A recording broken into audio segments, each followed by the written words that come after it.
Okay, we're here today to do a quick build video of our new race Chase-7 frame from TurtleModeFPV.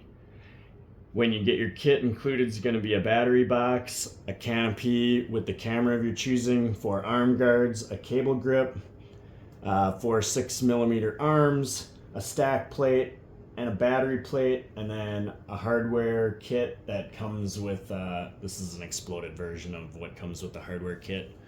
As far as tools that I recommend, you're going to want a standard 2mm driver, some type of player tool, a flat spatula roughly 1.5 inches across, some blue Loctite, and some type of tool to help apply that Loctite is helpful. I would also recommend a 2mm power screwdriver type tool. It's 3mm hardware, but the holes are spec'd at 2.9mm. That's done on purpose to keep it a really tight fitting frame. But because of that, you have to screw the screws all the way through. So some type of power tool, though unnecessary, I went out and spent $20 at Walmart and another $5 at Harbor Freight for some bits to speed this process up a lot. There's no right or wrong way to do this, but I guess I'm going to start out probably with my hand driver bit and the battery plate.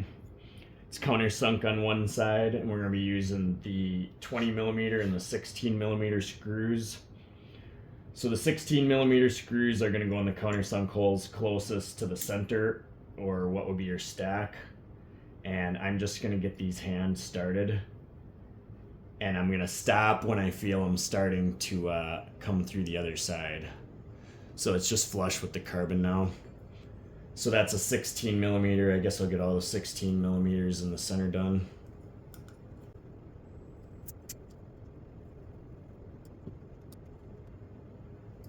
So I have the 4 16mm, and now I'm going to fill up the rest of these countersunk arm screws with the 20mm in the same way, stopping when they're flush with the back side of the carbon.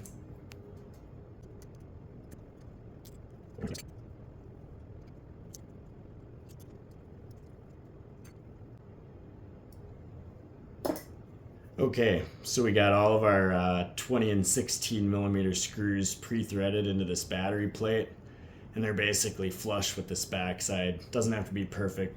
Now we're going to start putting the arms on, and this is where I'm going to switch to the power driver. You can look at the cutout in the carbon and the cutout in the arm. That triangle will line up, and this little cutout will also leave access for the stack screw. That's how these arms are oriented. They can go this way, but if you go that way, that won't allow this battery strap access through the center. So good way to do it is just lining up that triangle. Now we're going to switch to our power driver, and I'm just going to do one at a time and power them the whole way through the arm. Like I said, it's not going to just slide through the arm. They are going to have to be threaded through. But this makes it pretty painless.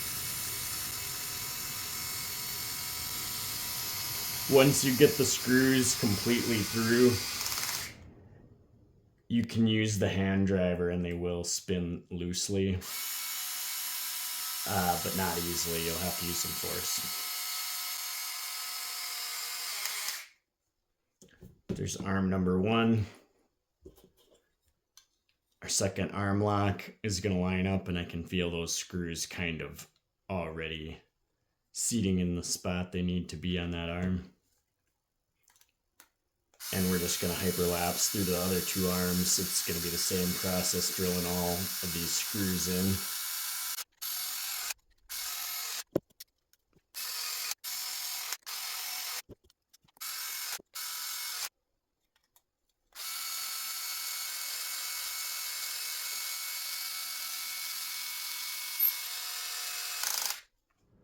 Okay guys, so we got all these screws into this bottom plate now. We're gonna move on to this stack plate now. We'll probably do the 4 stack screws right away. You really don't have to do this right away. They will fit all the way through the bottom plate, so you can take your stack out at any time with minimal effort. But this is the easy time to get them on. These will go through a little bit easier. So I'm going to put the 4 25mm stack screws in the centermost holes on the stack plate, and then I'm going to secure those down with the regular hex nuts. And I want to talk about Loctite for a second.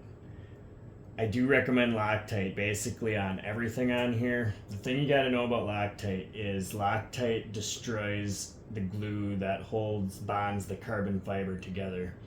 So you really don't want to get it all over the place. If you use the bottle, you're going to get it all over the place. It's just the way it is. So I would suggest like a toothpick, or this is like a bamboo shish kebab skewer. I'm just going to get a little on the tip. You need very minor amount of this stuff, and I'm going to get it just on the threads, but I'm going to avoid the carbon fiber, and I'm going to put it on the threads right before I cinch this nut down. So it's going to be Loctite on the threads and steel, but not on the carbon. That's what you're going for.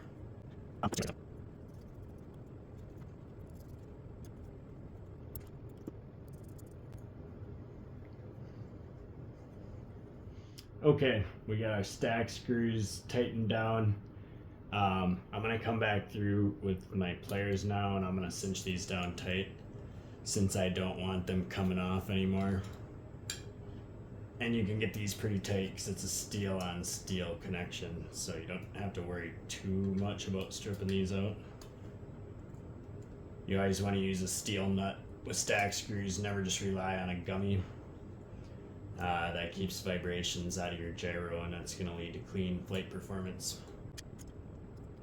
Okay, those are good and tight. Next thing we're going to do is put on our cable grip.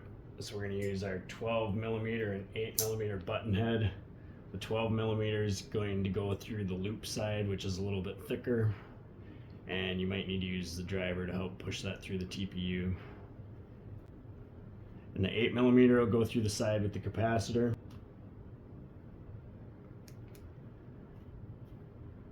But this piece kind of determines what the back is going to be. The cable grip is going to drop on here. Cable will come through this side, and the capacitor will sit right there. And I'm only going to Loctite the capacitor side in this case because when I build my stack, I'm going to be running the cables through the other side. I'm just going to use a standard hex nut on the bottom of these as well. And I'm just going to get these finger tight. You don't have too much problem with these coming out because the TPU compresses and keeps tension on the threads. So there, our cable grip is secure.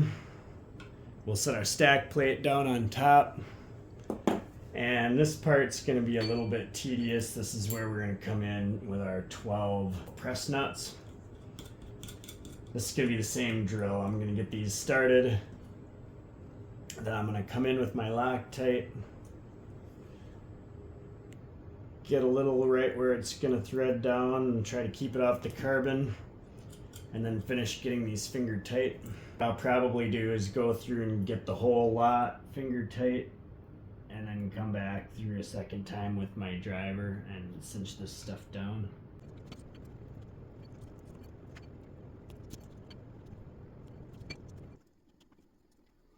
Okay, so I got them all finger tight. Now I'm going to go through with my driver the first time, and I'm just going to get them snug but not tight. You don't want to just go through and crank each one down tight right off the bat. You want to do it kind of incrementally so it puts even pressure on the carbon fiber plates. So it's going to be 2 rounds of tightening. So that's the first round. Now I'm going to come back through this time, and I'm going to crank everything down pretty tight. Obviously don't strip things out, but I don't intend on taking this apart anytime soon again. Okay, those are all cranked down. That's going to bring us to our standoffs. I'm going to go through and get just a tiny bit of Loctite on them for those standoffs. 2 sets of standoffs, 10 millimeter ones and 6 millimeter ones.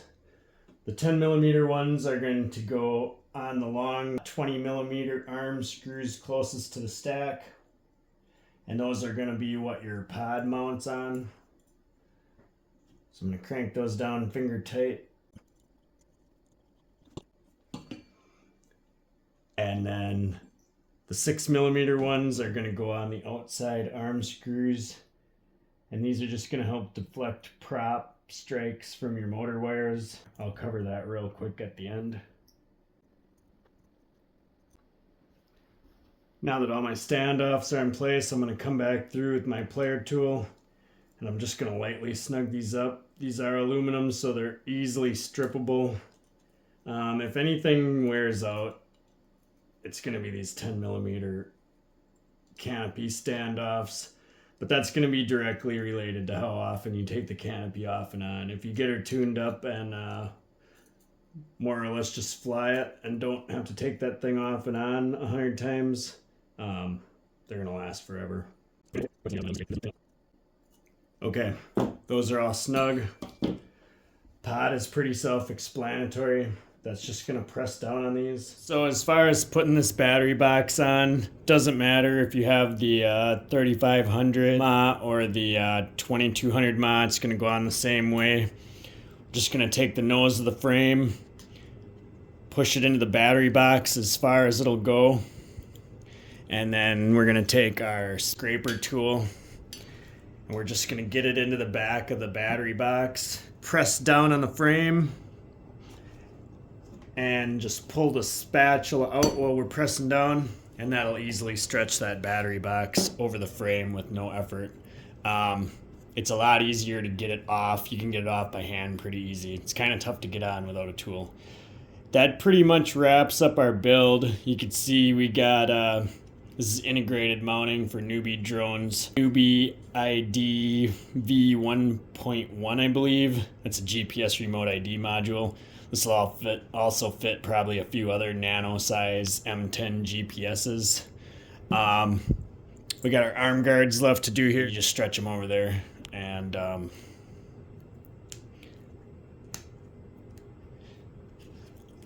then your motor screws will go through and they won't be coming off. So we got our arm guards on. So we'll get that pod pressed on there. Those go on pretty firm. Basically all these little standoffs, this is what we're looking at right here. Your motor's gonna go on here and the wires are just gonna wrap behind that standoff. And that